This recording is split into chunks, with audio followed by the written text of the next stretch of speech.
Hello, I'm Michelle Lepe. You might know me as Nina from The Goodnight Show on Sprout.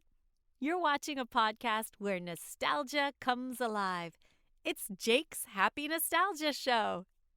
Roll it! Welcome to Jake's Happy Nostalgia Show, the podcast where nostalgia comes alive. Since July of 2021, Jake and his friends have interviewed professionals in the worlds of acting, directing, writing, puppeteering, and many more. Who will they be chatting with in this week's interview? Find out in this Jake's Happy Nostalgia Show episode. Hello everyone, welcome to this episode of Jake's Happy Nostalgia Show, where nostalgia comes alive. Everybody here with us, thank you for joining. As always, I'm your host, Jake Deffinbaugh. With me today, as always, our co-hosts, Chris Bixby and Matt Bingel. How you guys doing? Doing good. Doing good. Hello, everybody. How are you, Jake? I'm doing great. Matt, thank you for asking. Terrific. Who do we have today? Today's guest we have for today, he's a puppeteer, voice actor, musician, wire, and lots of other sorts. A lot of you may know him in the Sprout franchise for being one of the puppeteers of Chica and one who provided the squeaks. And we'll talk all things Sprout, including the blocks, the Sunny Side Show, the Sprout Sharon Show, and some other series too, including the Chica Show, Ruff-Ruff, Tweet and Dave, and a lot more. They will touch more throughout his career later on. Please welcome Mr. Forrest Harding. How about you here, Forrest? Welcome. Hey, everybody. I'm so glad to be here. Thanks for having me. It's awesome to see you guys. Likewise. Me too. Nice to see you you as well. too. Yes. Likewise. So to kick things off, we know who you are, but for those who haven't, could you tell our audience a little bit about yourself and what you do? Sure, yeah. Well, I'm here and happy to be here as part of my years at Sprout. And like you said, I was there. I was a producer. I was a puppeteer. I was a voice actor as well. I worked on. I was hired there as what they called an associate producer, and all the associate producers on the Sunny Side Up show were the Chicateers, and there were three of us, which I'm sure we'll kind of get into why that was. And then while at Sprout, I was there for a while. I was able to be part of like lots of shows that were there, including the Sprout Sharing Show, where I played a variety of characters, basically everybody's parent or sibling. I got to play. And then I did on what was that, Noodle and Doodle. There was a animated segment there called Doggies, which I did a voice on that as well. And Ruff-Ruff, Tweet and Dave, I was Hatty the Hamster for the first season. And on the Chica Show, I played Chica. I was lucky enough to do that too. So yeah, lots of great memories, lots of nostalgia I have for those days at Sprout. So this is a good fit for me. Well, Nice. I can't believe I have to add, I cannot believe that I assume that you guys were like, you watched that stuff on Sprout, like you were Oh, yeah. the Oh audience. yes, we did. Absolutely. The fact that our audience then is now old enough to have a podcast where you're talking about those days nostalgically just blows my mind, and it's fantastic. I am so excited to hear like what that was all like from like your perspective, from your point of view, kind of like what you're curious about. I'm very excited about this. So it's very cool. Thank you very much, Forrest. It means a lot. Yeah. Yes. Absolutely. So, what was your childhood like, and how did you grow up? Cool. My childhood was well, I was a child, like one of these Generation Xers, born in the 70s and raised in the 80s, kind of. So I had a great childhood. I grew up in New Jersey, here on the East Coast, where I am now. And I grew up with there wasn't a lot of choices in terms of like the media that was made for kids. There wasn't really a lot. So there was a lot of, which you always hear the kind of Gen Xers say, we played outside. We were outside from dawn to dusk. And that really was true. But when we were inside and watching TV or anything entertaining, it was Sesame Street. I was a huge fan of Sesame Street, like couldn't have loved it enough. I had puppets at home, Oscar the Grouch puppets, Ernie and Bert puppets. Like I had all like the merch and the toys that my parents would allow. Mr. Rogers was huge for me. And later on, like Electric Company was something that I loved too as a kid. So very much into kind of watching that stuff and being inspired by that stuff and playing with those characters a lot is what I did. Same with all of us. Like when the Star Wars movies came out, Star Wars was huge for me. So I was trying to get those figures to not just kind of have, but like recreating the things that I saw in the movies that I loved, and a lot of that was that that kind of like play at home inspired by what I was seeing in front of me, and I did that a lot. Yes, and well, speaking of That's Sesame great. Street, that's another thing that we grew up watching a lot as well. And Oh we've yes, we've yes. We interviewed, chat with lots of amazing, yeah, puppeteers, Yes. Oh yeah. directors. including The one that show. you worked with a couple times on Sunny Set Up Show, Kevin Clash. Oh yeah, Kevin. He was I love awesome. Kevin. Yeah, he was awesome. He was a great guy. Having Elmo, I can't tell you, like our little show, like that's kind of how we considered Sunny Side Up, was like our little show, right? We weren't Nickelodeon, we weren't Noggin, we weren't Disney Junior, we weren't like the bigs. We weren't even PBS. We were kind of our own little thing in our own little teeny tiny little studio. And when we would ask Elmo, who was like the biggest, and Kevin, playing Elmo, the biggest character, and we asked, like, could we have Elmo on the Sunday Set Up show? And they were like, yeah. And I just happened to meet Kevin. I went to it was something in New York. Someone was our curriculum consultant at the time was teaching in New York, and said, I'm going to have a panel talking to people who work in children's entertainment. Would you like to be part of that? Asked me as one of the Chicateers. I'm like, yes, I would love that. It's like, oh, by the way, Kevin Clash is going to be there too, and he's going to be there with Elmo. I was like, awesome. So I was there. We got to answer questions, but no one was there to see me. They all wanted to see Kevin. They all wanted to see Elmo. Yeah. And I had never seen someone, and I know that Jim Henson's philosophy was if he was there with Kermit or any of his characters, he wouldn't hide. He would be there right alongside. And they're like, and he said, it's okay for the kids to see you and the character. You can coexist. They're going to pay attention to the character anyway. Like you're just kind of their friend and you're there, right? And that was my first experience with seeing Kevin kind of doing that. And he's talking with Elmo and he's talking with everyone. It wasn't for air. It wasn't for broadcast. He was able, because of that, to have Elmo speak to things that he would never speak to on Sesame Street. And he was so gracious and so nice. And I have found this, that every other puppeteer I've ever met, once they find out that you're a puppeteer, they immediately, oh, hey, like you're part of this community. You're part of this brotherhood that's like, oh, I want to talk to you. Let me talk to you. And this is true of Kevin when I first met him that first day. And maybe, I think it was probably after that, that it was like, hey, what if we asked if I met him, he knows now, he's seen Chica, he kind of knows about the show. Maybe we'll see if he'll want to come on. And he did. And he came like every year for a few years, right around the holidays. It was like this tradition that we started to have that Elmo would be in. And then it opened up all these other, we had Oscar the Grouch, Carol Spinney came in. That's like a highlight of my life. I want to get way into that. That was so much fun.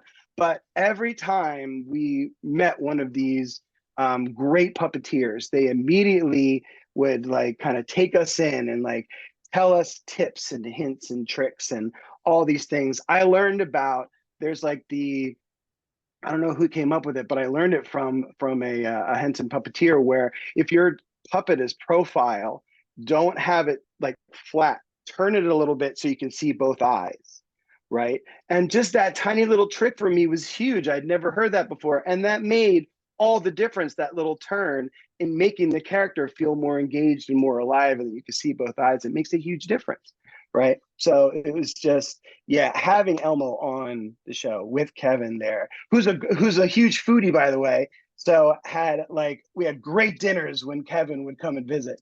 It was, oh no, we got to go here, we got to go there. It's like, yeah, we do. Let's go. It was great. That's great. That's awesome. That's Yeah, amazing. great. Love It was Kevin. Yeah. awesome. Sean Kevin's McKevin, the he best, was yeah. great. Oh Yes, yes, Mhm. really previous is. guest of ours, absolute delight. Yes. Yeah, well, Awesome, yeah. somebody else we've grown pretty close with is Martin P. Robinson as well. Yes. We've Love gotten to talk with Marty. him. He's been on a couple times. We've gotten to talk with him outside the podcast as well. Just a Mhm. wonderful. So many of them from Sesame, especially, just so wonderful. They really are. Yeah, and he's a great teacher too. Like he Oh loves yeah, imparting his knowledge. He has those workshops and stuff, I know, for yes. puppeteers. And yeah, he's fantastic. We were lucky enough with Sunny set up to visit Sesame Street a couple times. Yes. Yes, you I And did. You remember did. seeing Yeah, pictures of it. Yeah. Yes, he yeah. did. You and oh Kevin and some others took a picture with Abby, because Abby, I yeah, love yeah. Abby Kadabi. Leslie. Of Oh, course, Abby love, was love awesome. Yeah. Leslie. So Yeah, Oh Leslie, yes. she was another, she was on the show. Abby came on the show too, yeah, on that's Sunny Side right. Up. And when she was there, I had a young daughter at the time, who's, Oh, still my daughter, but now much older. But and Abby Kadabi was her favorite character. So I'm lucky enough to say, like, oh, oh, hey Abby, could we record like a little video just you saying hi to my daughter Sarah? And Leslie's like, yeah, absolutely. yes. And like so I have this video like on my phone of like, hey Sarah, how you doing? I met your dad today at his work, and I'm gonna teach him how to do something called a fairy hug, and he's gonna show you, okay? Twinkle out, or whatever she said. And then I'm like, Oh, after the video, I'd say, all right, Leslie, what is a fairy hug? She's like, okay, here's what you do. You wrap your arms around her, and when your arms are behind her, you cross your hands and you flap her wings like that. That's oh, a fairy hug I learned from oh, Abby Kadabi. Amazing. Uh, Amazing. that's oh, wonderful. that's that Love yeah, that very much. Sesame, just some of the sweetest people, you know. Yeah. It's, Mhm. They it's are. Leslie is a previous guest of ours, Mm. just one of the sweetest people ever. Yes. So All of them, kind. all of them.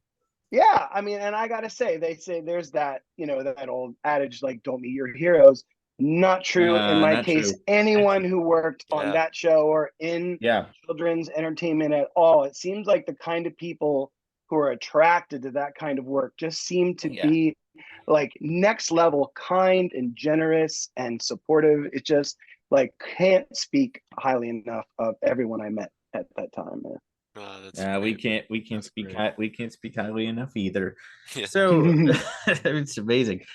So do you remember what your first professional acting job was? Woo! My first professional acting job. It was probably a commercial. I lived out in Los Angeles for about 10 years. After I graduated from college, I moved out there to be, I wasn't sure what, an actor or writer, a director. I kind of, I'm going to take over this town. Here we go. Here comes the next generation. And, it took quite a bit longer than I expected. So it was probably some commercial, like maybe it was, I know I did a few car commercials. Oh, actually, it may have been that. I did a series of here we go. When the Ford Focus first came out, this is a long time ago. When it first came out, they were like, this is such an edgy car. We're gonna do live commercials. And they did live commercials with Annabelle Gurwitch, who's an actress, very funny comedian, writer, and was on a show called Dinner and a Movie. She was one of the hosts of that, and she was the lead in these commercials. All about the Ford Focus that were like cutting in live to like Friends and Seinfeld, like whatever was on at the time, like the biggest shows. And here we are on a live commercial for Ford Focus. And I was in those series of commercials with her as like a crew person. So something would go wrong and she'd be like, what's going on? And like, I would be like the PA or like the crew guy coming in there saying like, Annabelle, you're not supposed to do this. Oh, okay. And I would hop out. So it was probably something that must have been my first. Yeah, it probably was. Nice. Crazy. Fun though, a lot of fun. Commercials are fun because they're like quick, usually funny bits, and that's kind of I like that. Which is kind of like the Sunny Side Up show was like, real quick, hopefully funny bits if they weren't doing birthdays or something. Yeah, because I've Yeah. seen interviews with other actors, and a lot of them say that like back in the day, some of the really fun stuff that actors get to do is commercials. 'Cause you never know what you're gonna do or who you're gonna be. Right, that's true. Plus, they're short. They don't take up a lot of time. and you audition for they're constantly going, so you're auditioning for them a lot. There's not like a season of those like there is for TV shows or movies and stuff like that. Right. But they're great, and a lot of ways to get like a lot of experience in a shorter amount of time too, if you're lucky enough to book them. Definitely. Absolutely. So now I'm kind of curious, how did you begin acting as a puppeteer? It's funny. I worked for a long time in production. So I would do like some stuff in front of the camera, but most of my work was behind the camera, either like production managing or maybe producing now and then. And I did that for a while in LA, and then eventually moved back east, back to the Philadelphia area where I worked in reality TV, mostly on a show called Trading Spaces, which was at Banyan. And I worked with a woman there, Carla Salas, for a long time. And then she left to go work for another company. After a little while, she calls me and says, "Hey, this is going to sound strange, but I am working on this new show. It's a kids show. And they're looking for someone, an associate producer, who would also be a puppeteer for a chicken." Now, I thought of you immediately because I was the kind of guy, like, I'm working in production, but I'm just like, I'm loud and kind of obnoxious. And like, I'm sure she saw me like goofing around with stuff and, doing voices and things like that. Like, they all knew me, and Carla knew me very well. So she's like, "I think this might be a good fit for you." So she got me the interview. And when I went in and met with them, it really seemed, like I said, I don't say this in interviews ever, but from everything you've told me, I can do this job. I can do this job very well, I think, because I have experience performing, which if you're looking for puppet performers, and I've been doing it kind of like for fun with my friends forever. Like, I used to do puppet shows for my little brother, me hiding behind like, the couch, just doing like puppet shows for him, just like trying to make him laugh. And I've been doing that kind of stuff forever. So when I went and interviewed, they hired me for to be associate producer on Sunny Side Up, and that's really where it started. And so much so that they had to bring in someone to train me and the other Chicateers to like puppetry 101, like not just puppetry, but like puppeteering for television, for camera, which is different than just like doing it for your friends like I had done forever.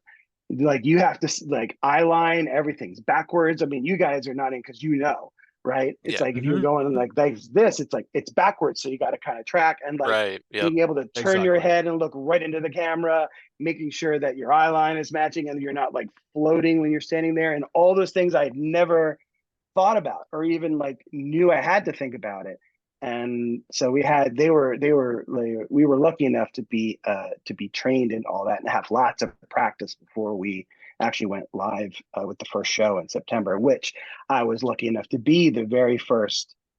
Kevin and I were the first team to go live on air on the very first show. Great. Kevin, love Kevin. He's just love Kevin. Best. Oh yeah, He's awesome. He shared wonderful stories about you and. Yeah. We're still good friends. I love Kevin, and I had actually. It's funny. I think I told it. I'm sure I've told him this, that before I worked at Sprout, I was a viewer. Like, we had our son, Dylan. That was his nighttime routine, was watching the Good Night Show. And as soon as Kevin came on to do the birthday show, which you guys remember, Kevin would do the birthday. Hey, talk to him about that too. Yeah.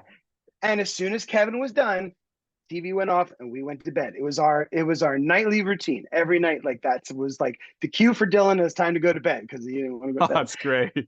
So then when I start at Sprout and they're like, "Oh yeah, by the way, like Kevin's going to be one of the hosts of the show." I was like, "Kevin from the birthday show, Kevin?" Like, "Yeah." "Whoa, I know that guy. I watched it for like 2 years." And it's like, "Yeah, and actually, the two of you are going to be partnered up." I'm like, "Oh, no way." I was so nervous. I was like, I saw him when he first came in. I saw him through the window of the door. I'm like, "Oh, he's there. That's him. Oh my God." And then we sat down, and man, we clicked right away. Just like, we thought the same stuff was funny. We had the same kind of sense of humor, like the things that we kind of thought of, like we built off each other. Oh yeah, and we should do yeah, and then we'll do yeah. Like we're like we can't write fast enough to get our ideas down, which is I mean with anything, especially something new like Sunny Side Up was brand new. There was nothing like that. There was no live kids television block like that, and like we knew pressure was on, man, but like to do it alongside Kevin was fantastic. That's wonderful.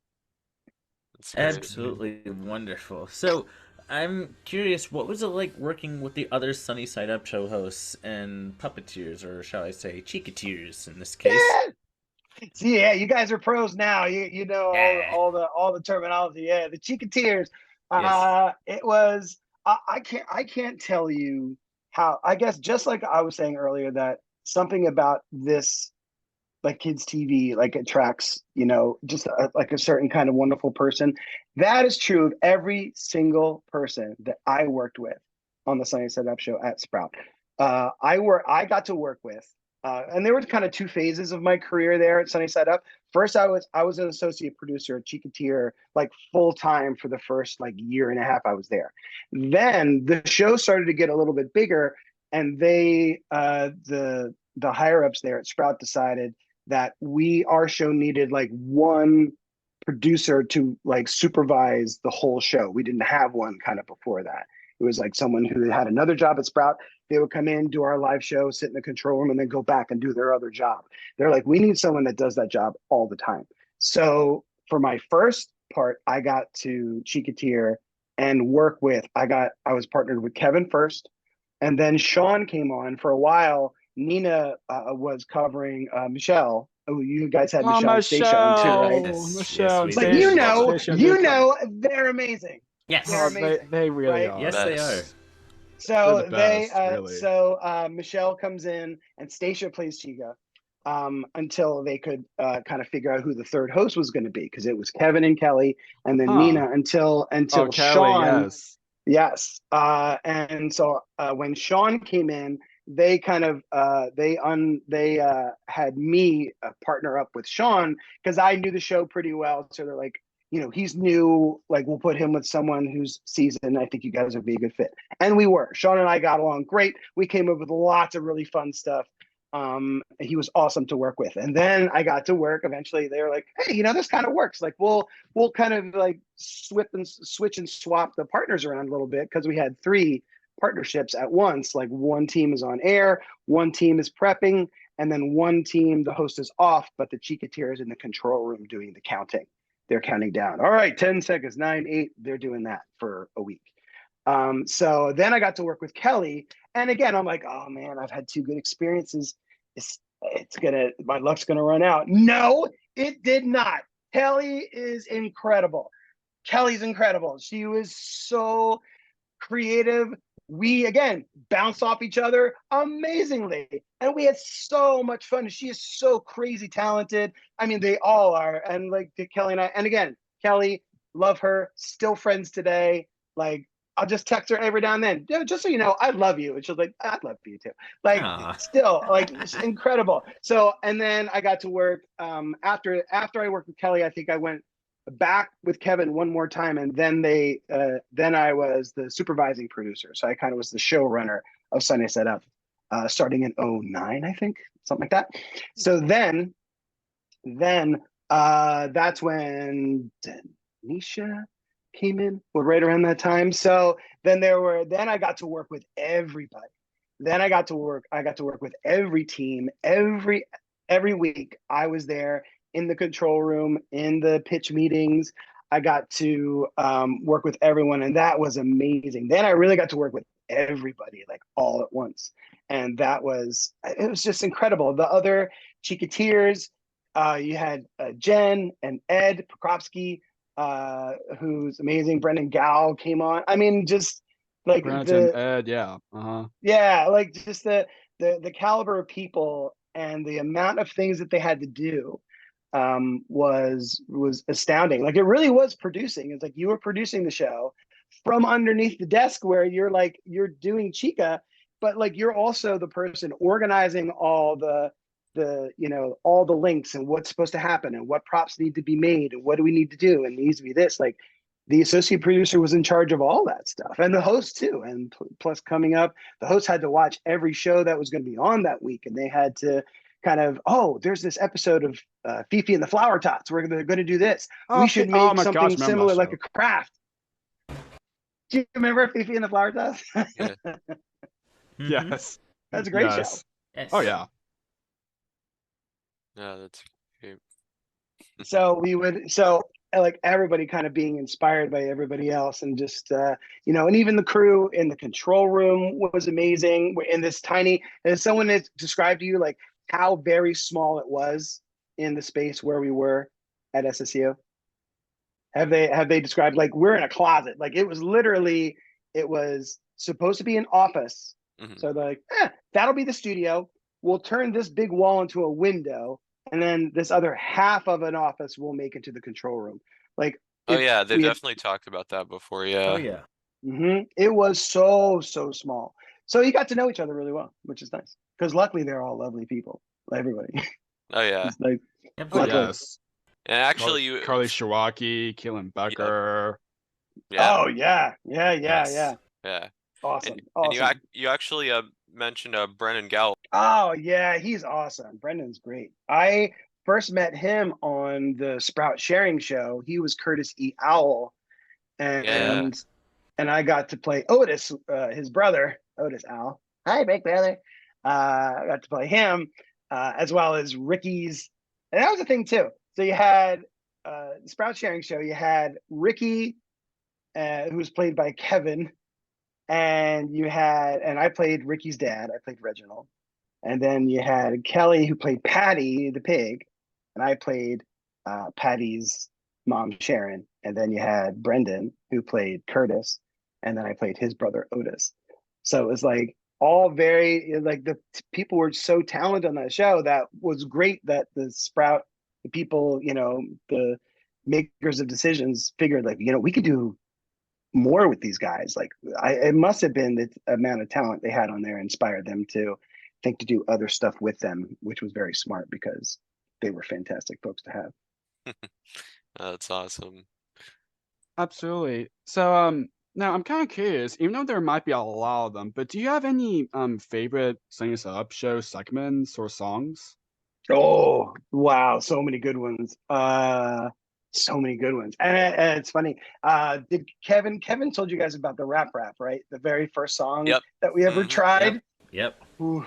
And it was a lot of fun. And obviously, I told you that we ran way out of time. And again, speaking to his talent, he tap danced for a whole minute of making various noises to a beat. And we were just like, when we saw kind of how that was going, it's like, oh no. And then when we were clear and it's just silent where we are, we're like, did they like it? I don't know what did they. And then all of a sudden we could hear everybody's, that was so great. And people were calling from the office saying, tell them how good that was. I really love doing songs on the show. It was really fun. Sean and I did one called the Blue Kazoo Blues. Do you guys remember that one? Yeah. Oh yeah. Yeah. Uh-huh. It was Colors Week, and we're like, how could we, just brainstorming? It's like, how could we do like a blues song? Like, kids don't know what the blues are, but like it'd be fun and a fun opportunity to do some kind of song. And it's like, oh, we could like you lose your blue kazoo, so we'll make the song about you being sad that we can't find your blue kazoo, the Blue Kazoo Blues. And again, when we come up with something like that, we would be this, like, if it clicked, we were like, this sounds like something that they would do on like Sesame Street. Like that sound, like you could just see the, like a whole like musical number around a blue kazoo, and I can't find my blue kazoo, and then the blue kazoo come in probably with amazing googly eyes and amazing puppetry. We didn't have that, but that was a fun one. I love doing. We did. Kelly and I did. I think it was for Fall Week. We recorded a version of the song called "I'm a Nut," which is like a song I didn't know about. She knew about it. It's like, I'm an acorn swollen around, lying on the cold, cold ground. So we have a come up with an acorn costume for Chica. She got a little acorn cap on, a little bottom to it. And it was probably the one and only time that Kelly, on the recording when we did the song, she played nose kazoo. which for those of you who don't know, goes like. Yeah. So got Kelly to play the nose kazoo, and I think I have that on tape somewhere, but I'm not allowed to show it. Sorry.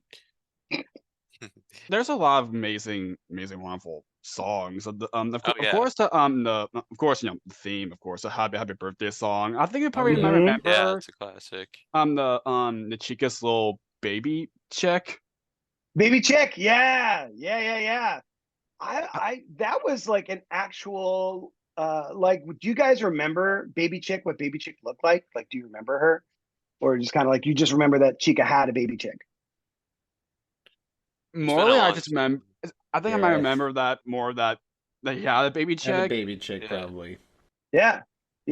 We found. I remember coming up with. I forget what the specific. Usually, it's like a specific. Oh, we need to do this thing where, and Chica's gonna have like her favorite toy, like whatever the purpose of it was. She needs a favorite toy, and it's like, well, it's a lot of kids. Because Chica's supposed to be about 3.5, so it's like, well, that would make sense that she would have like maybe like a baby doll, and what would it be? Would it be a baby chick? And then Jess, Shannon, our two amazing props people, probably went out, and I believe it was not created. I think they found this like great, like kind of like crafty looking, not super polished and professionally looking little baby chick that we use, and that was that was like when we found that little prop, and like coming up with the sound.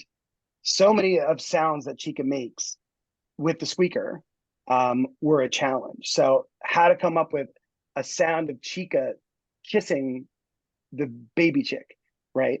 So I don't know, has anyone kind of talked to you about like the Chica squeaker, or kind of how that works or anything like that yet? I'm not sure. Mario, because you're the first I don't think so. Chica that Oh. we've interviewed, so we haven't. Cool. All right, so there it is. So I have one. So There you that's go. the Chica. That's the Chica squeaker Yes. right there. That is what we use to make because Chica had to, and I think Stacia mentioned this. Chica, since Chica was played by 3 different Chicateers, Yeah. her voice had to be the same. So we would literally get like boxes of things sent to the office when we're trying to figure out what her voice is. Slide whistles, kazoos, all kinds of stuff. And I was the only male who was playing Chica at that time. It was me, Jen, and Stacia. So the 3 of us were trying to figure out what sounds the same no matter what the timbre of your voice is.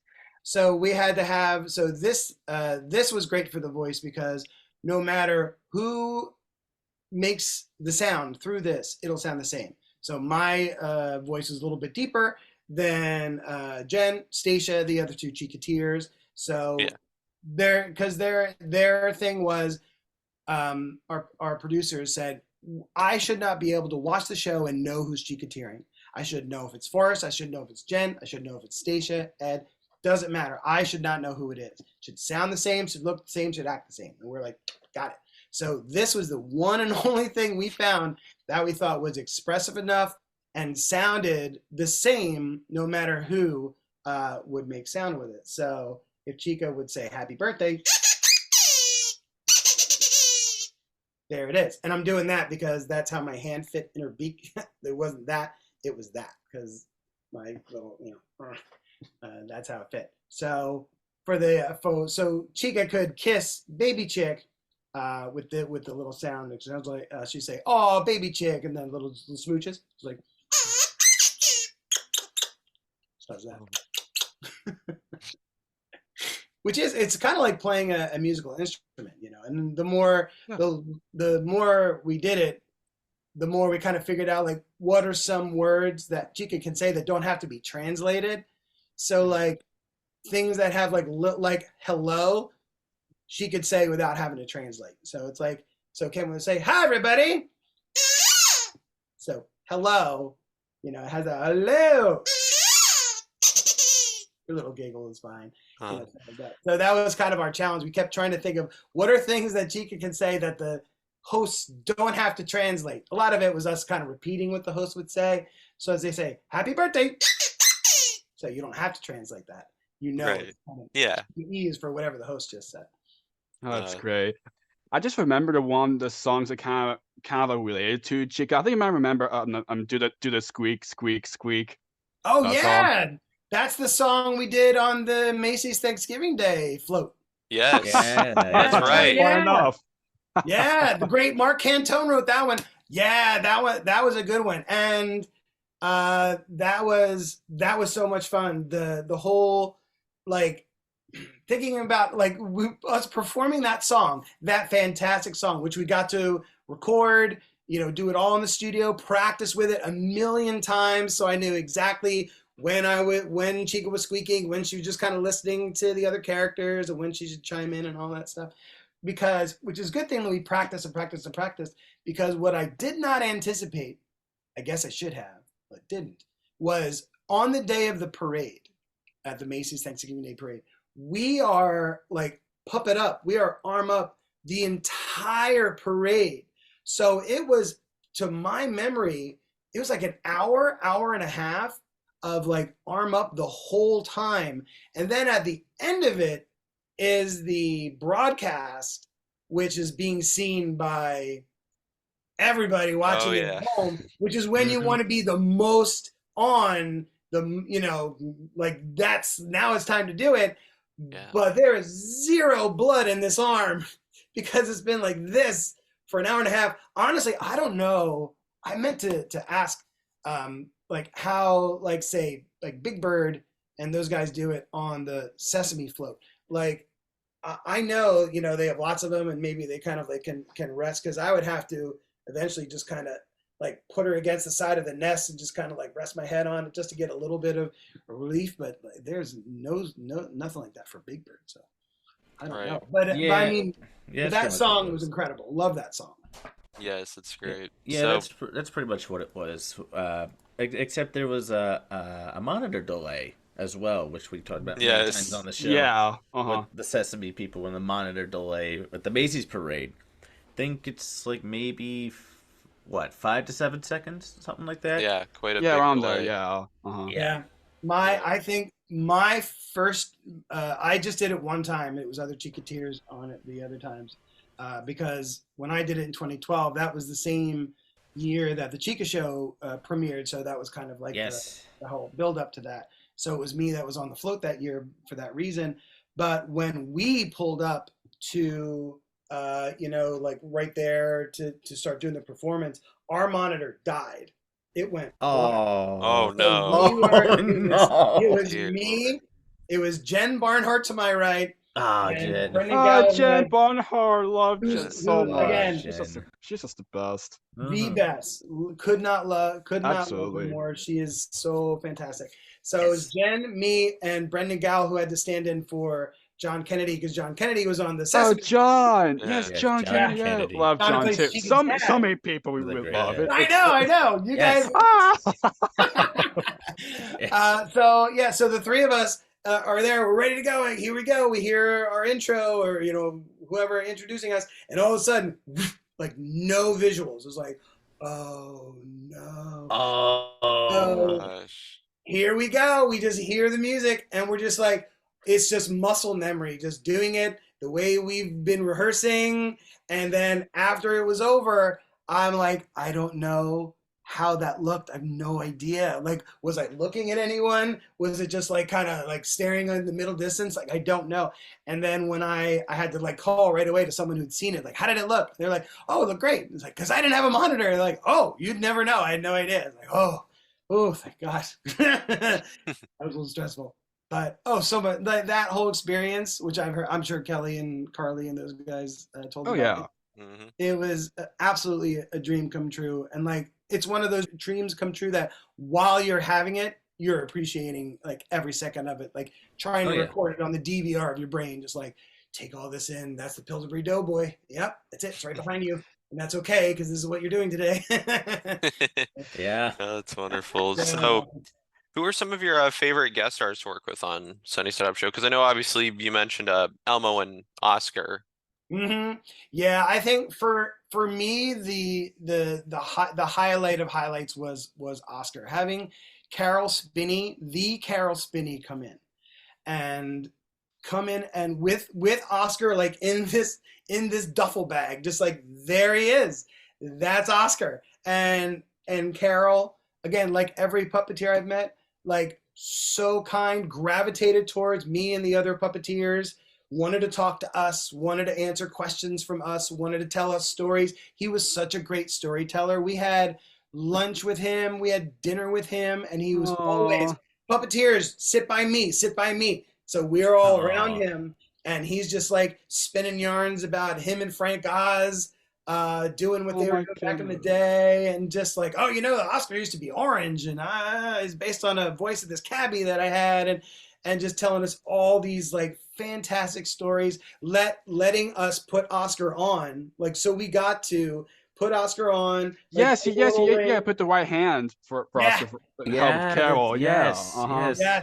So which Kevin talked about that too. Here's that moment. So while we're on the show, it's like so overwhelming. It's like, oh, what to talk about. But this was like my visual for this, and again, it's just like the parade. It's the nostalgia. It's while it's happening, it's already like core memory stuff. It, right? I knew. So I'm under the desk. I'm under the nest with Chica like this, and I was turned to the side. And then there's Sean's legs, because Sean was the host that week. And then right on the other side of him is Carol Spinney doing Oscar the Grouch. And when I can park Chica in a place where I know she's looking and I don't have to watch my monitor too close, my eyes are up watching him. I'm just watching what he's doing and watching him make the voice. And it's such a privileged position to be in that, like, it was so overwhelming. He even told me, he's like, you're the only non-Henson, you're the first non-Henson puppeteer I've worked with since Lamb Chop, which was... Oh, wow. Wow. He's like, I worked on that too. Hey, wow, that's great. Yeah. And so we do the live show. We do the whole thing. He sings I Love Trash. We get to sing I Love Trash with him. Oh, my goodness. Do you guys remember the Good Egg Award that we got? Yes. Of course. Yes. So we gave Oscar the Rotten Egg Award. and he signed it for me. Oh, I got it. Oh my God! Wow. Isn't that awesome? Wow, that's great. Amazing. That's wonderful. On this like busted up cardboard, of course it had to be because it was him. Yeah. So afterwards, we do the whole show and everybody, so we go get our pictures together and all that stuff, and then we have promos to shoot. Right, that's just going to be Oscar, and they're going to shoot a bunch for him, saying like, "Hey, don't forget to watch blah blah blah. Blah we're on this. Okay, now scram." That kind of stuff. He's going to do. Oh my God! He's going to do a bunch. They're going to use them all year, and so everybody, usually clears. We let them, but I want to sit there. I'm in that privileged position of where I am under the nest. I'm not leaving. I want to watch, so I'm going to sit and I'm just kind of make myself comfortable, and here I go. And then they're like, okay, so Carol, we're gonna go. He's like, well, I only have the left hand going. If you wanna have both hands, I have a puppeteer in here with me, and he can do it. And he looks at me and he's like, do you want to? I'm like, yes, yes. And he knows what he's doing. He knows the gift he's giving me. He knows it. So I go over. I'm like, what do I do? What do I do? He's like, just put your hand up there and you just follow me. Just try to like watch mine and watch what I'm doing. I'm like, okay. I'm just trying not to mess up. I'm like, when do I point? Do I just kind of like make it look like it's alive and not this like dead rag? Like, what do I do? And like after was that okay? I was like, no, it was good. Just being right next to him and doing, I made a thing. I had a picture of myself. I think I'm 3 playing with an Oscar the Grouch puppet. Oh. Right next to a picture that Ed Pokrovsky took of me through the little window of our control room of me right-handing Oscar the Grouch, and I put them side by side, and it was just like unbelievable dream come true that moment. So for me, that is so hard to beat. But a lot of great guests, but that to me that's like top of the mountain for me. Oh yes, and other character, Sesame character that killed it, which kind of Matt Vogel kind of helped for that because I think Carol was basically doing things on Sesame, but Matt Vogel was there for Big Bird for kind of do like a promotional pictures. was. That was the very first. Love That was Matt. the very He's first the thing we best. ever did for anything with Chica. Like we hadn't been on air yet or anything. It was like all the promos. So that was like the kind of first interaction any of us had with a real puppeteer. I remember him kind of warning all of us, "All right, you're going to be sore. Be prepared to be sore because take care of your body because it's harder than it looks on your body." I'm like, okay, thank you. Oh yes, there's so many. Did Matt Vogel tell you about the slippers that Big Bird wears? Did he tell you about those? I don't think so. I don't think so, but I think he tell about it like in other interviews. These are I think. oh yeah. So you got those slippers and they say Vogelfuss on them. And I see that and I'm like, Vogelfuss, like, he's sitting in his chair and he's kind of waiting to go, but he's got like Big Bird's feet on.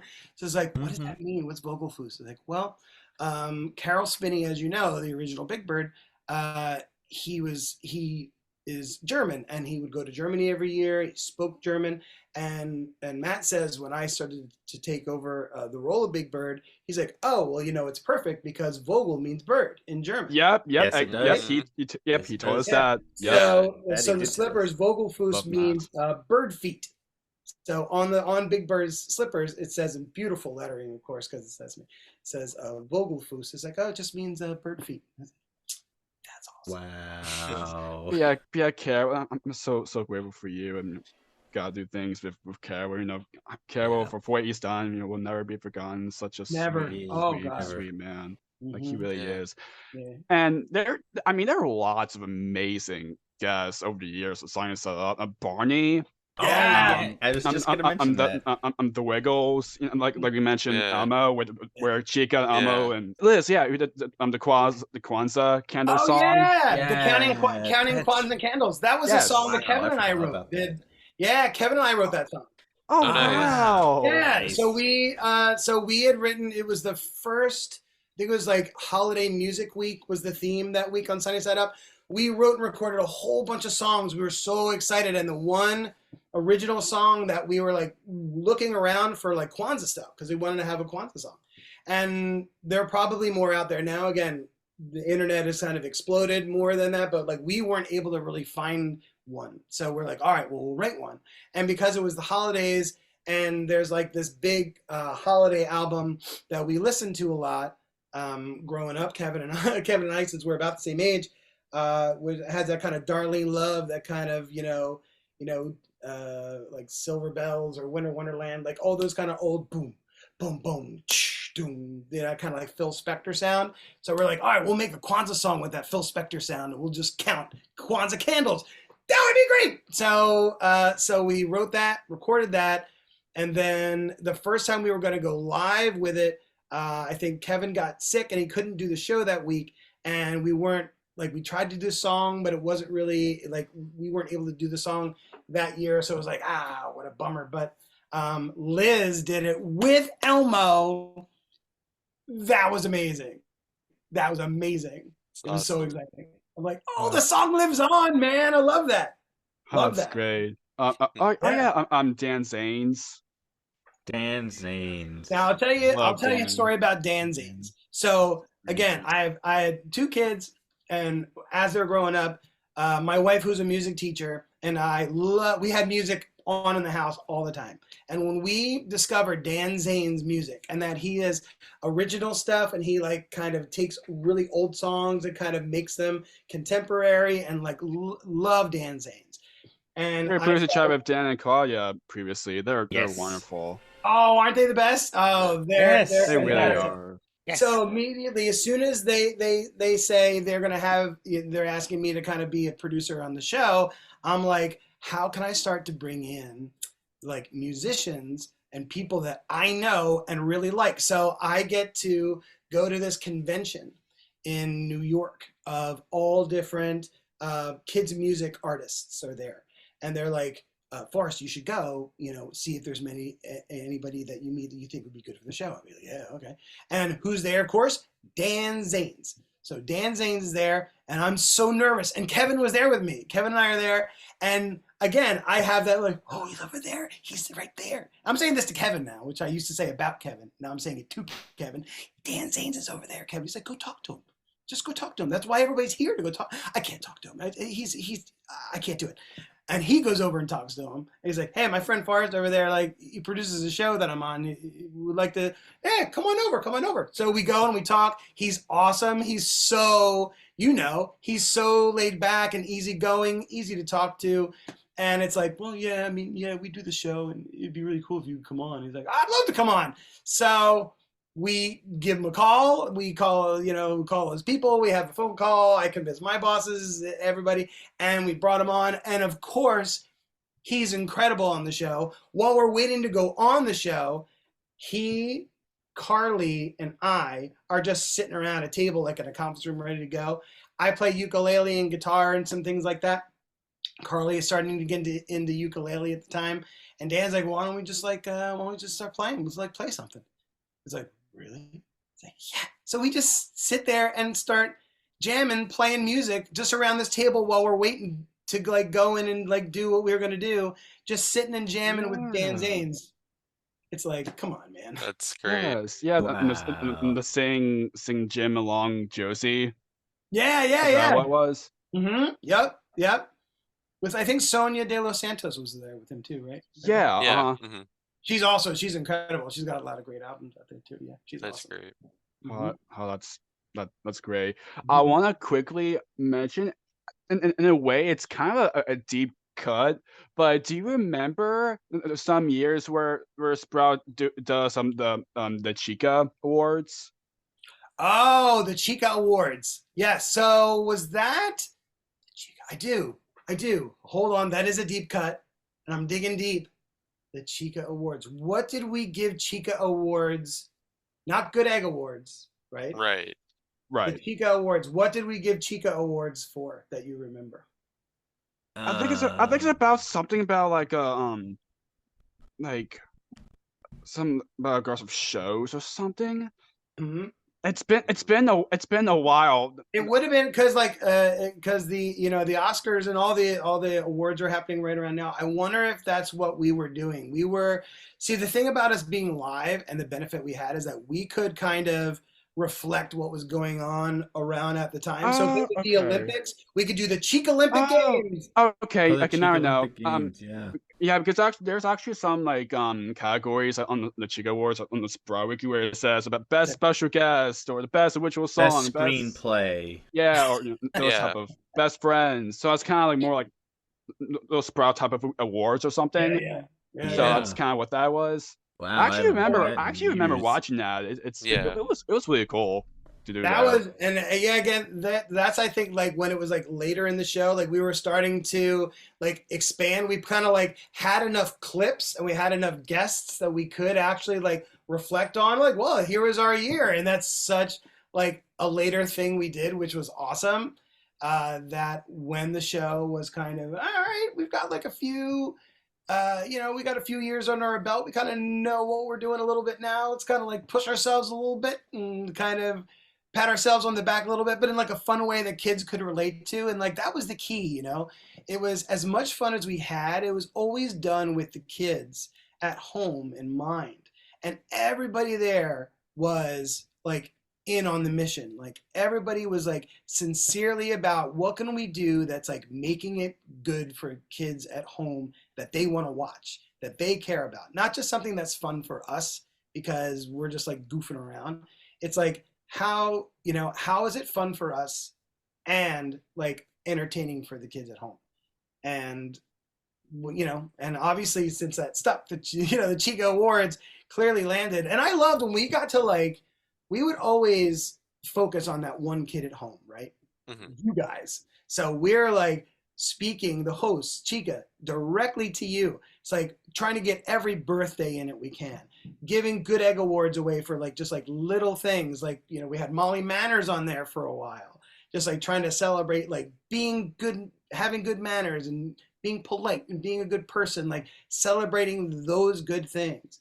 And like, having kids be able to like watch their awards show and it's the Chica Awards, like guaranteed that was something that we were kind of sitting around like, how can we have kids have awards that they care about? Because I guarantee you, they're not watching the movies that are, if their parents are even watching them at that point, because they're probably so tired from, being a parent and have kids.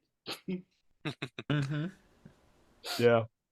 So now, some other characters who perform on the Zayn sub show were Gingerbread Boy and Letter T. What was it like getting to performing them? Oh my God. Yes. Oh my God. Okay, so that's another benefit. Me being on the show in the control room, producing it every week, means that I can play other little characters. Like I can just like come out of the control room, go into the studio, and now I can be the letter T, which of course has to have a mohawk and a little gold chain and, googly eyes and love all things that start with the letter T, right? Like, I love tea and I love tea parties.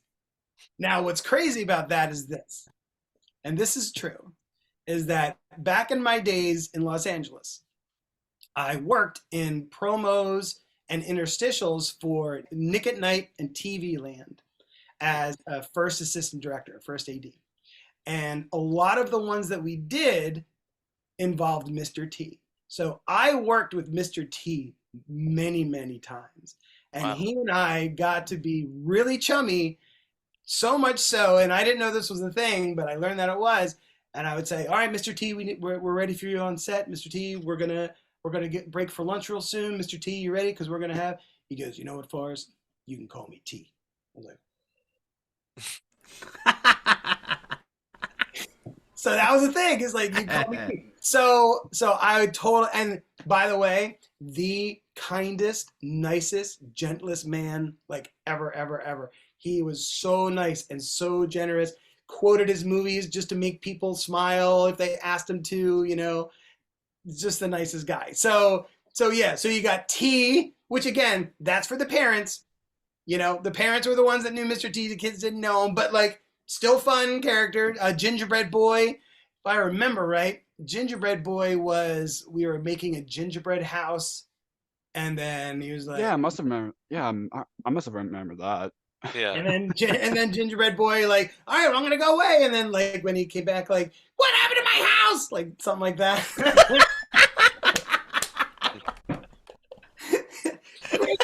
Gumdrops. Something like that. We had a good time.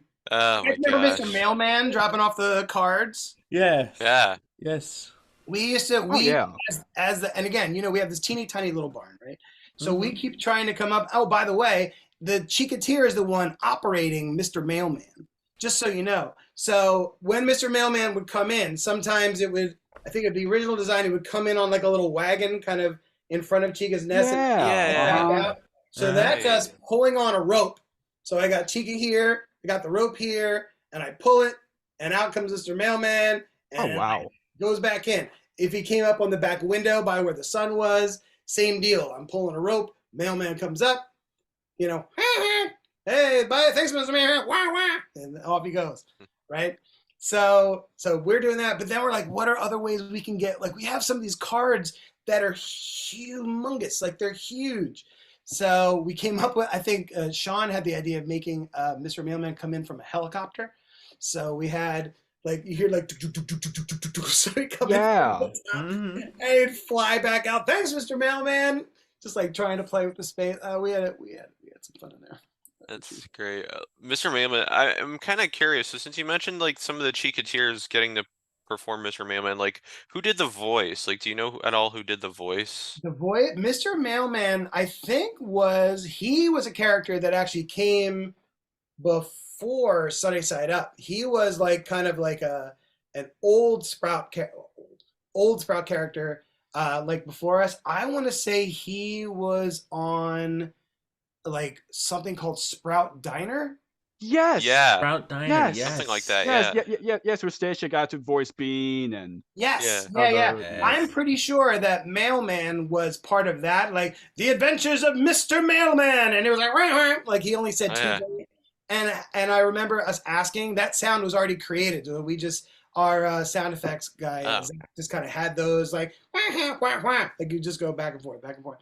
That's So yeah, that sound already existed, and it was like us trying to incorporate characters from like making Sprout like a whole world that we're all a part of, you know, and like we don't watch shows, we play with our friends, which presented an interesting challenge when Barney's there and he can't be there and Barney, you know, in the show, so we'd have to kind of cut away to the host without Barney in the shot. All right, we'll see you soon, Barney. You know, that kind of thing. That's great. Yes. Yes, it was. So, aside from the Sunny Side Up show, Chica got her own spin-off, The Chica Show. What was it like working on that? That was, I mean, like, dream of dreams was being on The Chica Show. So The Chica Show then basically essentially becomes a sitcom where she and Kelly are the stars, right? And like we shot it like a sitcom. Like we had Hugh Martin, the amazing Hugh Martin. Who Love Hugh. Oh, Yes. Hugh, yes. Previous guest, Hugh, great yes. friend. Yes. Love Hugh. He's amazing. the He's like a best. walking hug in a hat. Like he is just an incredible guy. Directed a ton of stuff and still does. Yeah, like everything from my childhood to be like, Yes. oh man, I used to love that show. He was like, oh yeah, no, I did that. From Bear, Janimals, Yeah. Mr. Rogers. He did Ricus Mr. Rogers. Castle. Yeah, Yeah. Forget about it. So much. So much. that's so you got that show, and it's basically it's a sitcom, right? I mean, I'll never forget the day that Kelly and I walk onto that stage for the first time to see Chica's costume coupe. Right? We just walk in like, oh, you want to kind of see what it's looking like? Like, so after the live show, we get to drive over. It was at this stage kind of outside near the Philadelphia airport, not too far from there. And we go in and it's like, there it is. There's all the racks with the costumes. There's the stage with the curtains. There's the little signs swinging outside. We're just taking our pictures on everywhere, like the little grass that's there. It was this like amazing, amazing experience.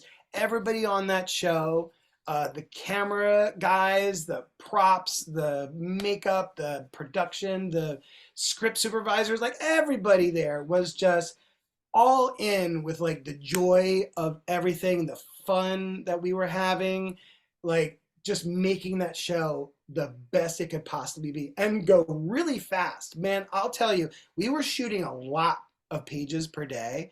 And Kelly, see, for the Puppeteers, for me and John, who played Mr. C, and Jen, who played Mrs. C, we have our scripts like kind of taped there next to our little monitors, right? So we have to be familiar, but we don't have to have our lines memorized because we can kind of reference that. And Chica did have lines, by the way. Anybody at home that thought I was just like squeaking randomly, not so. The scripts had to be very carefully crafted so that Chica's words could either be translated or like repeated or would be a response that kids would understand, right? So all of us have our lines, but Kelly has to memorize this stuff and not just like stumble over, you know, like just have it memorized, but like, you know, internalize it and really make the scenes. And man, she did it. Her talent, unbelievable what she brought to that. Plus she wrote some. Oh yeah. Like, that's how much more talent you need. But yeah, that experience right. was fantastic. Like I'd never worked on a show like that, especially not in front of the camera like that. And we're just, you know, kind of like figuring it out because it's not like the kind of like the Pajanimals was one of those shows where they can build the set up high so the puppeteers can stand because it's all puppets. Right. Yeah, kind of like Bear. Right. Yeah. So we're puppets and people, so we have to all be low, rolling around on all these carts. You know, Jen, John, and myself. So we're all kind of like rolling around trying to stay out of the shot. Where can I be? Where can I? You know. And John Kennedy and Jen Barnhart like gave me a master class in puppeteering for that kind because they had so much experience and so much talent, and they were so generous with their time, with teaching me. I thought like, I've been doing this for a few years. This will be, you know, this will be a piece of cake. It'll just be Chica and another. It's a whole new set of skills, and they taught me all of them, and I was so, so grateful. Plus, we all got along so well. Apparently, all of us like play ukulele and like to sing, so we were like in our downtime, we're like up in our dressing rooms, like singing songs, especially like John Kennedy will start like noodling something on the ukulele, and we'll just start singing like little ditties, like we're like an old timey, jazz band or Oh, something. that's great. So what a joy it was. It was just absolutely a joy. That's wonderful. And there were a lot of good episodes for the Chica Show. I'm kind of curious. Do you have any favorites? I don't recall like a specific episode that was a favorite. I remember like a few moments that were really amazing to me. Like there was one where I remember Chica and her dad were on the stage, and like Chica wants to do a magic trick, and she's holding like her magic wand, and dad's like, got his magic wand, and as soon as like it's Chica's turn to go, she like freezes and she gets stage fright. So it's kind of, yeah. With the kind of the puppet that she was, and all of them were, like, we didn't have any like eyelids to raise, or like there was like very it was challenging to give her a lot of expression. But like that moment of like her freezing, that it's like timing, like she can drop I could raise her wings, so she drops her magic wand and just kind of like curl her beak a little bit and have her like shaking, and John, of course, as dad, is like, Chica, you okay? Like that moment, like those moments of like vulnerability for Chica, for me, were like my favorite. There was one, we had these moments whenever Chica was sad, she'd go and talk to Bungie the rabbit. Right. Yes. So Kelly's like, where's Chica? Like, and the sad music will play, and the kind of camera will come down, and Kelly comes down, and those sweet moments of like Kelly coming down and talking to Chica, like, and she's like, oh, I'm scared, or I'm this or that, and there would be lots of those scenes where like I would really, like, Kelly was just so good at talking to Chica like she was a real friend and a real child. And for me, as a puppeteer and as an actor, made it so easy just to react to that. And there are moments where like I would start to tear up, and like be able to put this little tremble into Chica's little squeaker, so that, it was like really trying to find like a real emotion in this, like, this like little like chicken, 3.5-year-old chicken. And those moments to me like really stand out. Plus there's lots of like fun stuff we did, like great gags and stuff that are fun. But to me, those sweet little moments are the ones that kind of stand out. That's great. That's great. I want to quickly, before going to other Sprout things, I want to quickly mention quick about the Sprout Sharing Show for a bit, because Kevin was originally going to bring up, but he wants me to tell you that if you remember, where there's one point where the Sprout Sharing Show did a Father's Day special, where Ricky and Reginald, where they took live phone calls and messages. Wow, yes, we did. So the Sprout Sharing Show. So there you go, Kevin. There you go, my friend. Hey, Kevin. Hey, Kevin. Kev. Hello, Kevin. If you're watching this. Buddy.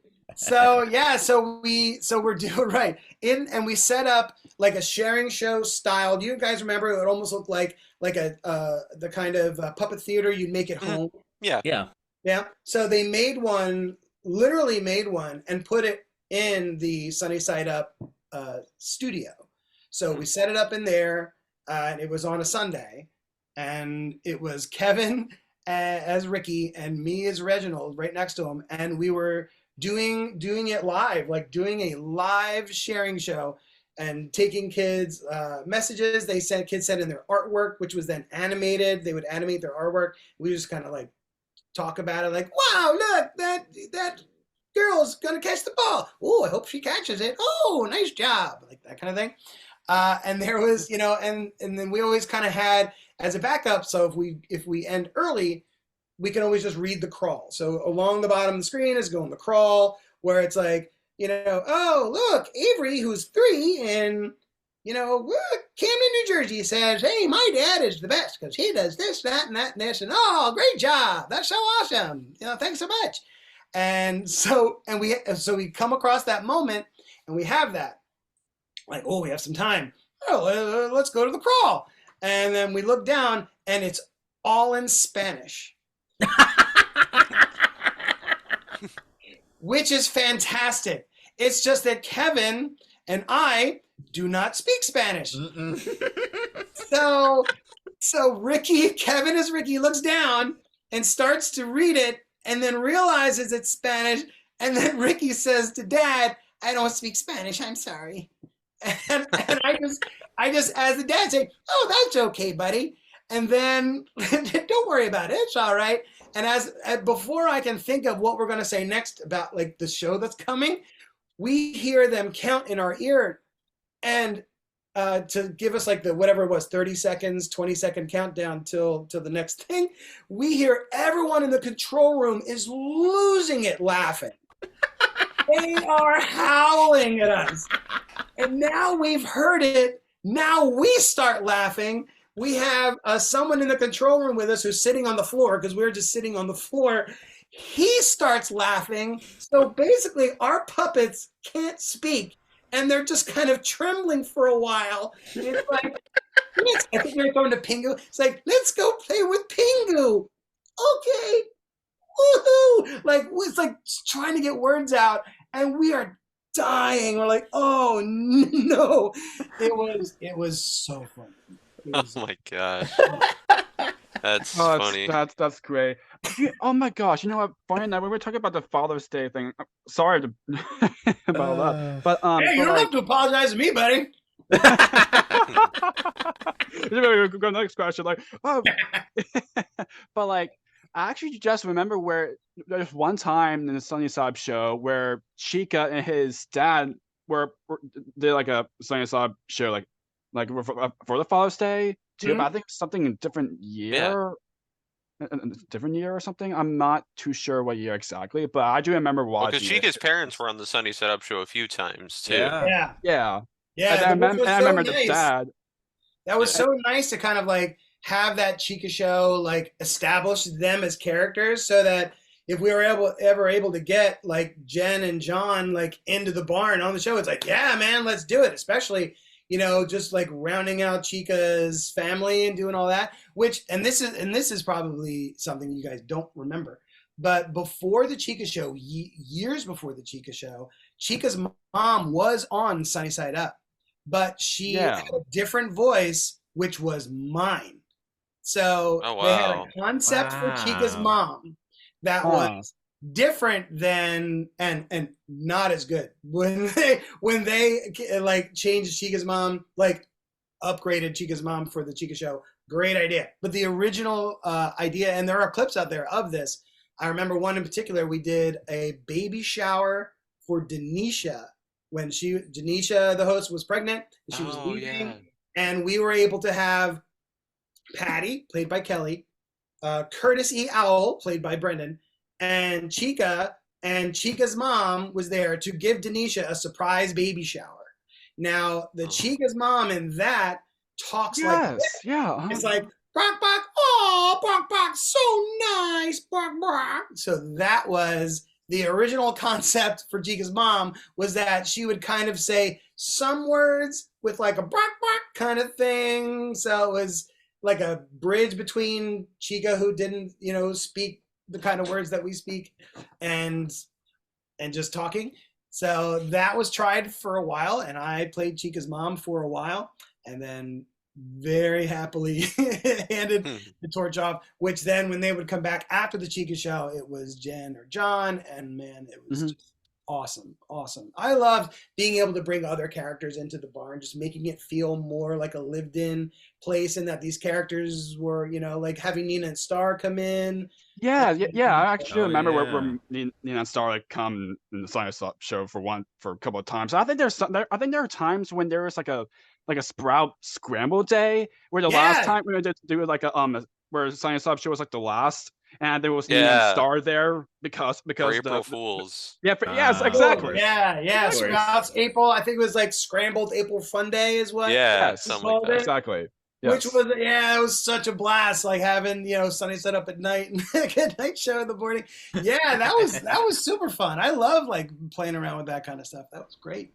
And the baby shower, they literally just mentioned with Denisha. I literally watched that recently, and why not even mention it? That's funny. Yeah, no, that's all. Yeah, that was so that version, that was me before they so wisely updated Chica's mom. So nice. It's great. And then the Father's Day special with Chica and his dad was like and there are times I remember for that where Chica that do like a Sprout show, the Sunny Side Up show, like Live Life for Father's Day. Especially there are times where both Chica and Stat actually reading the cards. It's like, oh, and the next show's coming out like Barney or which that was pretty cool. Do something like a Father's Day special or something like that for that vacation day. For that, It's so great. Yeah, it was great. That was like that kind of stuff. And that would have probably been at the time where Sunny Side Up, because there was a point where Sunny Side Up changed to 7 days a week, because for a while it was just 5 days, and then it switched to 7, and that's when I believe that's when we brought Carly on as a host, because she was the 4th host. Right. Yeah, there are videos that there's like for like a kind of a promo of like me, Carly, and then other hosts welcome Carly, and then I'll be here next couple weeks. See you guys there. Yeah. Oh my God. love, and like love what? Carly. Love Carly. I mean, Yes, Carly, yes. I can't tell you. And again, being lucky in the position that I was in to like be looking at the audition tapes and like everybody is sending stuff in, and it was as soon as you saw Carly's, it jumped out like, wow, she's amazing. Like she's incredible. So let's bring her in and like just seeing her in the barn with Chica, just like riffing and improvising. And then like we take for granted that the host knows what Chica is saying, right? Like because we would, Kevin and I, we'd kind of work out the beats, like going in, I'll say something like this, you'll say something like that. Kelly, Sean, like we kind of had that rhythm, we kind of had that trust. But Carly's coming in cold, like she, did this audition, and man, she nailed it. She had us laughing, just like her, just kind of like, doing like the stuff she does, like bringing her energy and her positivity, and it showed. It wasn't just something she put on the day. It's just who she is. She is one of the kindest, loveliest people I know, and she's crazy talented. So she really is. Yeah, they were lucky to get her, and so happy for her that because she's doing awesome, which is she is. Yeah. She really is. So you also got to work on Sprout's holiday special, preschool musical on a stick. On a stick. Yeah, that was so much fun. And talk about like the all hands kind of family feel that Sprout was. There were people, like everybody was on that. I think I played not just Chica on that. I played like Jeff from the Wiggles. I was the purple Wiggle in there at one point. Like whoever, like imagine that big set, all the different set pieces, all the stuff has been recorded. So they would be like calling up to the office, hey, can somebody come down here and be, banjo for a minute? Like, yeah, okay. And like someone come in and just like, practice your little pot. Oh, it was so much fun. I think I have a CD. I have like soundtrack in my box with like all my holiday CDs and stuff. Because that was oh my God, that was so much fun. Do you guys remember watching that? Oh yeah. Yep. And enjoying it? That was great. Yes. I love all of them together. Yeah, I love the story about like Miles and Banjo and how they were like lost or separated from each other or something. Yeah. Great story. And Kevin got to mention a little bit when we chatted with him too, and he has a picture of just all the characters like in the album that he has. Great. Yeah. Oh yeah. It's just, it was so fun. Yeah. Just to like see everybody together. I remember there would be moments where we would shoot stuff, and I remember promos early on, some of the early days I was there when we're like shooting something, and then we'll go out to dinner, and like around the table, I'm looking, I'm like, all right, so there's Nina, there's Star, Miles and Banjo, and there's Kevin, there's Kelly, and there's like all the Chicateers. Like basically everyone who's on air at Sprout is around this table.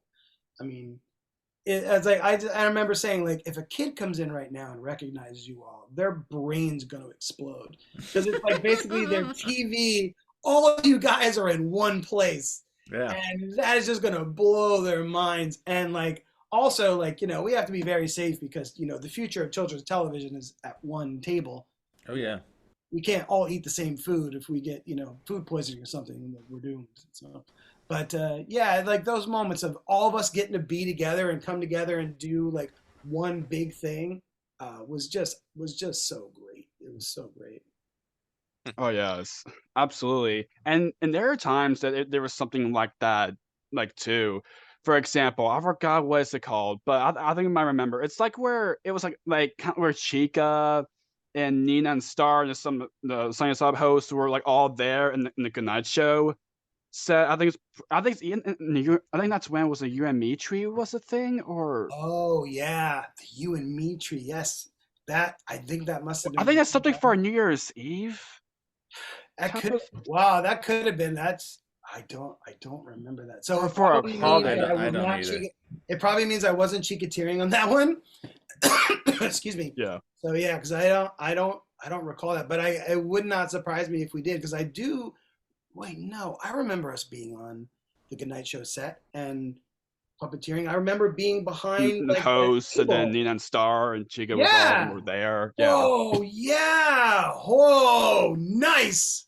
You guys are pulling it out. I did not remember that, but now I remember being down there, and I remember, it's kind of like this side of the camera versus that side of the camera. I remember being there on the set with the You and Me tree. I remember all that. Oh wow, that's all of them just celebrate Happy New Year. Yeah. Yeah. Wow, yeah, countdown to noon or something. Yeah. Right. That's what it was. I couldn't remember that myself. That is wonderful. Well, there you go. Well, there you go. I did that job. So Thank you. Thank you. Thank you. Nice job, buddy, man. You nailed it. Nice, Jake. Thank you. I did Thank not you. remember that at all. That's why he gets his name at the top of the show, buddy. Yes. Yes. Yes. There you go. Yes, sir. Right. That's right. Yes. Yes.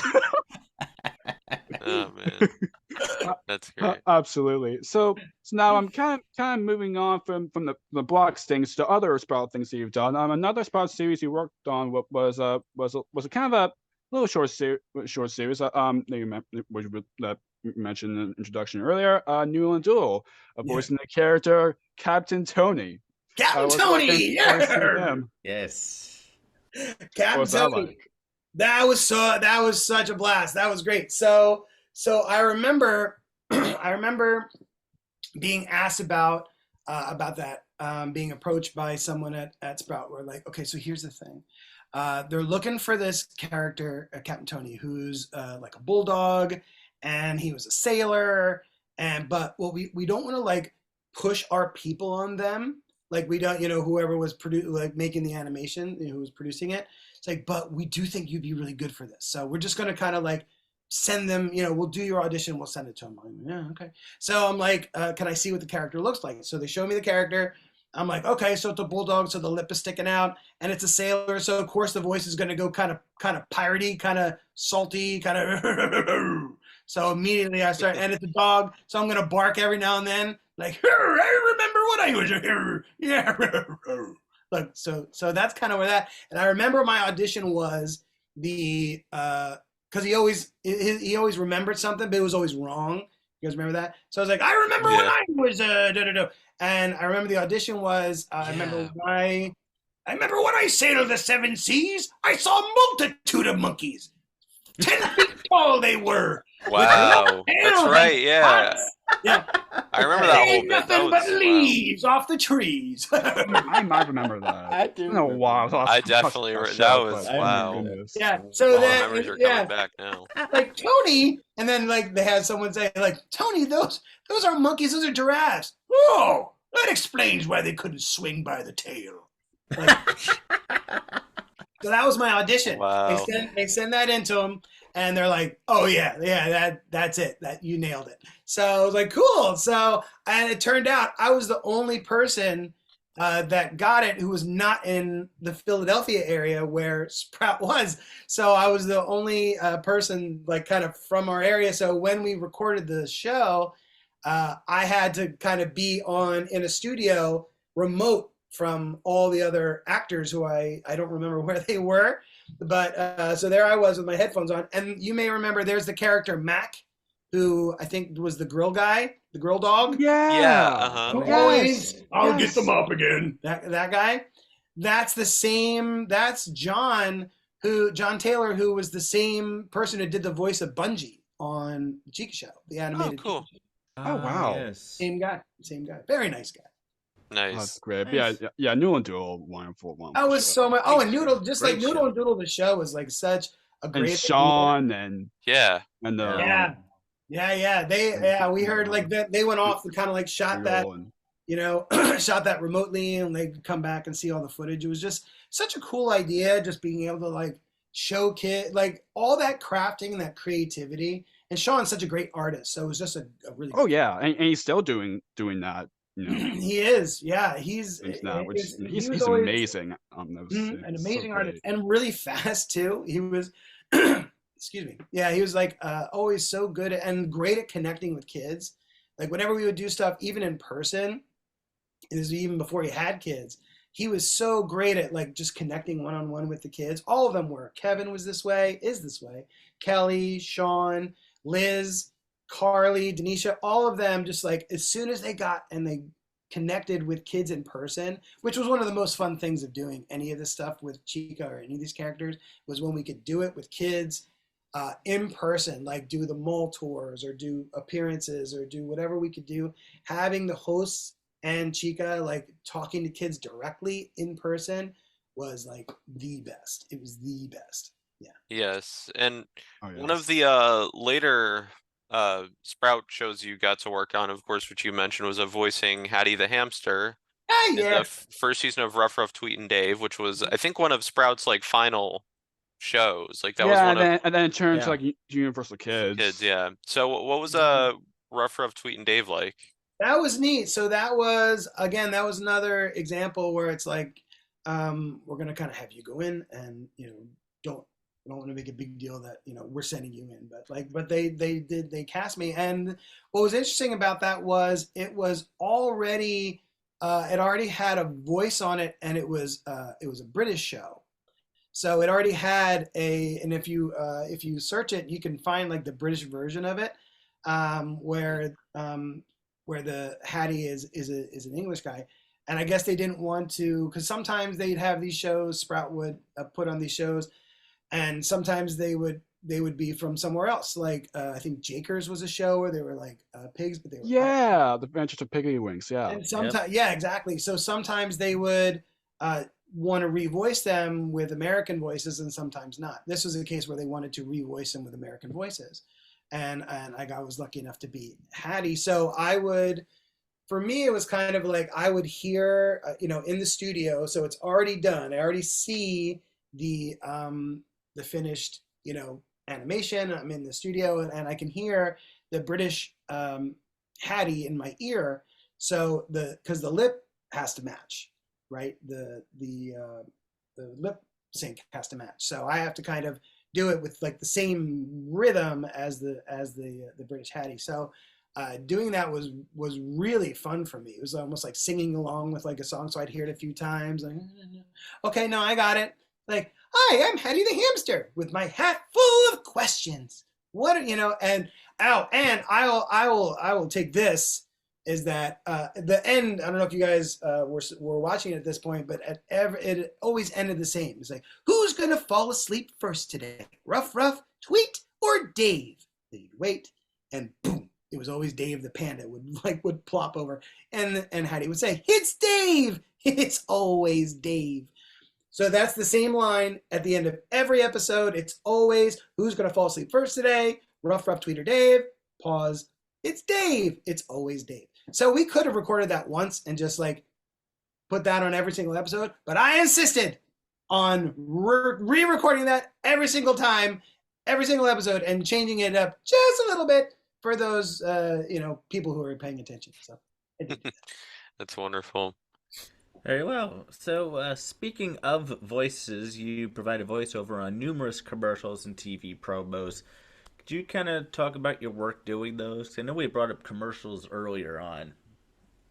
Yeah, I love doing voice work. Voice work is so much fun because it's like really, at least for me, it's kind of like the same thing about puppeteering. It's like I feel the most free when I'm not self-conscious about what I look like doing what I'm doing. So like, I don't mind like, kind of jumping around and moving around and doing funny voices if it, although I kind of wouldn't mind doing it on camera too, but I don't know. I just have like a lot of fun with it. And especially I did one, it was a Lego pirate captain for a Target commercial. where it was what was it? Oh, we were being attacked by a giant squid that was made of licorice. I think it was called the Twizzler. Like, yar, it be the Twizzler. So I kind of got to do the pirate Captain Tony voice again, but which is really fun for me because I do like to do the pirate thing. But like those kind of doing voice work to me is like a lot of fun. Because it's just like I get to play and try different things, and again, the commercials are really short, and plus I can do it from, I can do the auditions and stuff from home, which is like super convenient and easy for me, and it's a blast. It's really fun. I get to do it. That's wonderful. And this is another kind of deep cut, but one show I remember seeing when I was kind of little was this show called Hi-Jinks, which I saw that you worked on. Oh my gosh, yes. That was the hidden camera show where parents would prank their kids. Yeah. Whoa, that's a deep cut. That's a deep cut, buddy. Because I saw on your website that you had worked on. I was like, what was Hi-Jinks? And then I looked at a clip of it on YouTube, and I was like, oh yeah, I think I remember watching that show. That was a lot of fun. That was like improv, like 100%. So I did, if I remember right, I did 2 episodes of that. Once I was a spelling bee pronouncer. So imagine like we went to a school and I was the one kind of like running the spelling bee, and like I think they were 5th graders, maybe 6th graders, and they come in like 5, 6 at a time. And the kid who's, the target is getting the easiest words in the world, like cat or dog, and everybody else is getting like, anti-disestablishmentarianism. What? That's not fair. Hey, these are just the words, you guys. This is what I'm giving. Okay, here we go.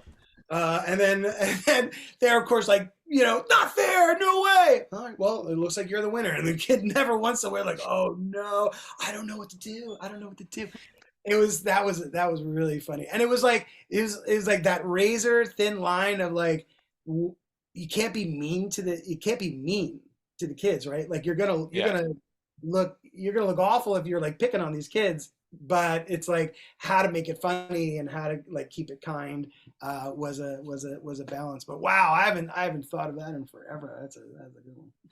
yeah, that also reminds me of this Broadway musical, the 25th annual Putnam County Spelling Bee.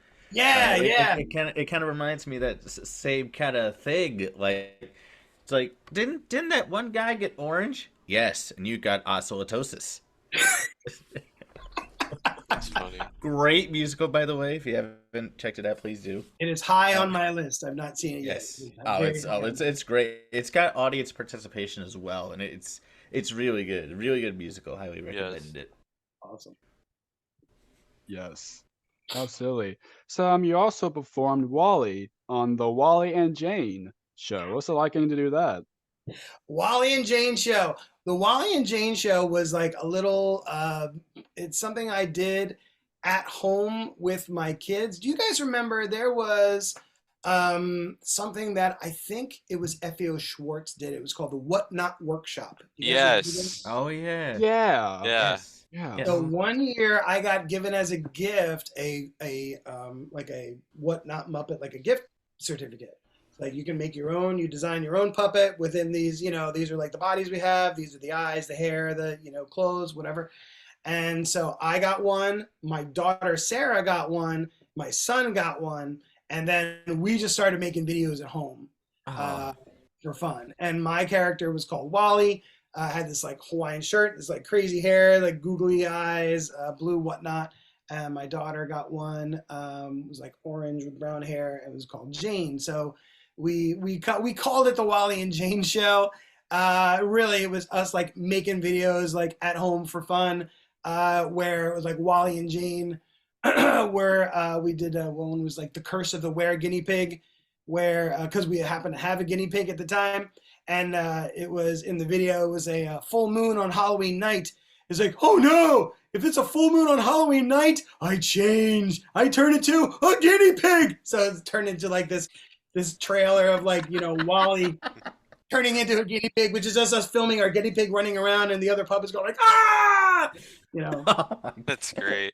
It was really fun. Yeah, it was really fun. That's funny. back when they were like, willing to do anything like that I wanted. And then they got older. Actually, one of the puppets that we used in the Wally and Jane show was one that John Kennedy made, because he used to do these little workshops, and I have one here, which is why I'm kind of like messing with it off to the side. So he made one of these guys. Oh, wow. Oh, wow. Which I would use in those. Hey, how's it going? So this would be, this was Philip, because he's a knuckle puppet. So he's just like kind of like for practicing, so you could kind of like use him to practice the eyeline stuff. Like, hey, how's it going? It's good to see you. And this would be, Philip was very nervous. So he would show up in these, like a horror movie like that. He would be like, nope, not me, too scary, bye. That kind of thing. Oh, that's funny. Yeah. That's cool though. So moving on to your theater work, you got to play Seymour in a production of Little Shop of Horrors. Yes. What was that experience like? That was ages ago too. My gosh, that was ages ago. I love Little Shop of Horrors. If you guys have never seen it, maybe you've seen the movie. I've seen the movie. Little Shop. Yeah, Little Shop was, I got a chance to play Seymour, and it was so much fun. I love the songs, and basically it was like I was doing an impression of Rick Moranis in the movie, because like he just nailed it, and I was just kind of like doing my little part of it, and yeah, that was super fun, and like it's just an amazing show. And if none of you have seen that, highly recommend that you go see it. It's fantastic, great songs. Yeah, I've heard great things about it. Yeah. I watch that movie at least like twice a year. Like I love that movie. No, that's wonderful. Directed by Frank Oz. Yep. Yes. Yeah, that's Right. right. Bringing it back to Sesame. There we go. Yeah. Yes. Yes. Yes. You also, speaking of musicals, got to play Charlie Brown in the Snoopy musical as well. Yes, I did. That's actually where I met my wife. Aww. Yeah, I was playing Charlie Brown, and we needed the score for Snoopy was just piano, kind of have that vibe of like the old specials. Are you guys still like? Are those still like relevant? Like you guys still watch those the old like? I still watch them. Yeah. Yeah, it's kind of harder now because It is it's kind of harder now harder. because I do. ABC doesn't show them anymore. Yeah. ABC. Right? Yeah. I Years. think they're probably on some platform that I Yeah, don't. they're on Apple Yeah. TV Plus, and Apple TV Plus. they're free like when it's appropriate. Like the Halloween specials free Yeah. like in October, In and October, like so yeah. on. And then they'll pull it back away. Yeah. Yeah. So kind of like those is kind of like a jazzy piano score for the musical. Yes. So we needed someone to play piano, and the woman who was playing Peppermint Patty's like, well, I know somebody who might do it, and had her come in and watch us do it. And I noticed that she laughed at all my stuff, which was good. So of course that got my attention, like, well, okay. And then now all these years later, we're married and got our 2 kids. So there you go. I have Charlie Brown to thank for my wife. That's great. It's That's wonderful. Yes. That's awesome. So now, since we're about to get close to wrap things up, so can you share anything you have going on currently? Well, believe it or not, I have after my time at Sprout, when things kind of like shifted over there after the whole kind of like merger with NBC and all that stuff. So I kind of I wasn't there anymore, and then I kind of tried going back into the reality TV kind of production stuff. When I did that, I realized that was no longer a great fit for me, because I really missed the difference I think that we were making when we were at Sprout. I really believed in like what we were putting out into the world. I thought was like making the world in a silly small way, but like making the world a better place, adding something positive, adding like kindness and love, and kind of putting that out there to whoever was watching, which we didn't know, but it was you guys. Yay, thank you. So after that, it really was, I kind of realized that like my I guess my priorities shifted.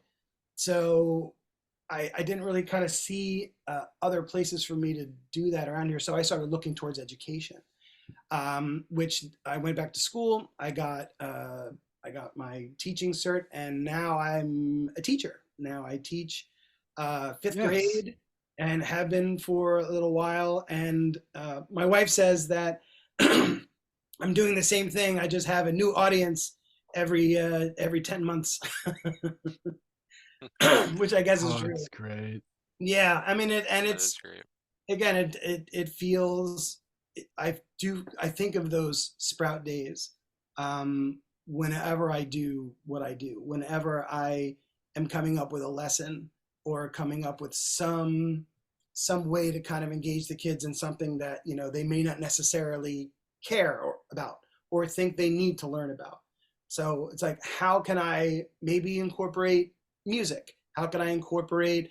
And I do. And speaking of the Wally and Jane show, Wally has now shown up at my school. Like the school has like a news video thing that like the kids host, and Wally shows up on that, and they know Wally, and they love Wally. He'll show up on the news, and they know and love that puppet and a couple other puppets that I will bring to school.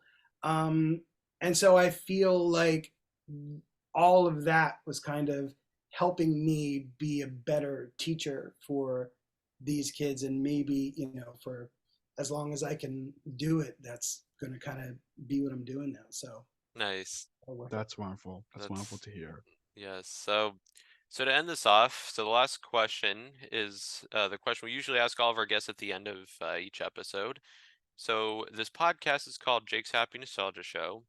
When you think of nostalgia, what do you think of? Or in your own words, how would you define the word nostalgia?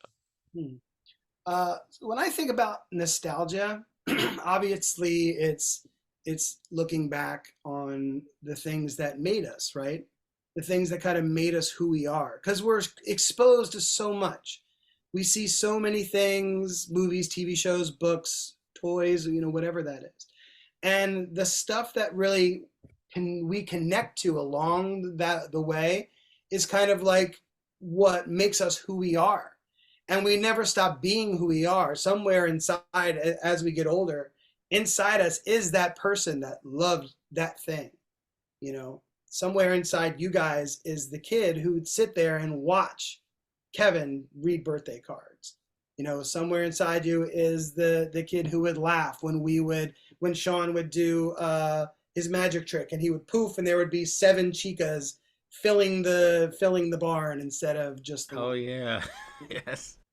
Yeah, one of my favorite bits that we did, by the way. Yes. So those things kind of make us who we are. They're kind of like, I think of it like they're like the ingredients in us. Like, you may not always see them, we may not always need them, but they're important to us when we've experienced them. So when we get to see them, when we get to talk about them, like we've gotten to talk about this shared experience that we had, this shared nostalgia, it kind of like brings up these things that we loved. And there are things that we loved about ourselves, about our childhood, about our growing up, and they're important. And it's why it's nice to like see them, to talk about them, because they're part of what makes us who we are. And because of that, they're very, very special.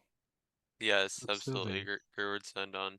Well, Forrest, thank you so much for taking the time to do this interview. This was a blast. Yes. Oh, my pleasure, you guys. It was. Thank you very much, Forrest. It means so much. For what you've done over the years with Sprout.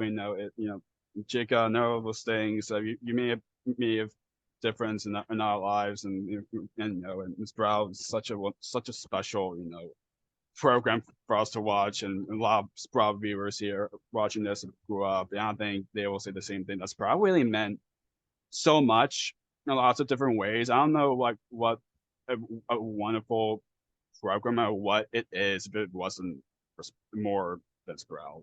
Really, that means a lot, you guys. Thanks so much, and of course, and keep up the great work of what you're doing now. And what's like the store for you? For you being a teacher, that's just wonderful. Oh yeah, that's great. Yeah. Thank you very much for being here. It was wonderful. We've had a blast. Absolutely. Thanks for asking, and keep doing what you're doing, guys. I love that you're getting to talk to all these wonderful people, and yeah, keep going. It's awesome to watch, and I really appreciate you taking the time. I really do. Thank you very much, Thank Forrest. you. Means a lot. Thank you so much. Yes, well, Means a keep in lot. touch, Forrest. Enjoy the rest of your day, and I'll let you know when this goes up. Okay, thanks a lot, bud. All right. Enjoy Yes. the rest of your day, Forrest. Bye-bye. All right, Okay, yeah, Forrest. you guys Thanks too. again. Take care. You Bye too. bye. Bye, Forrest. Bye.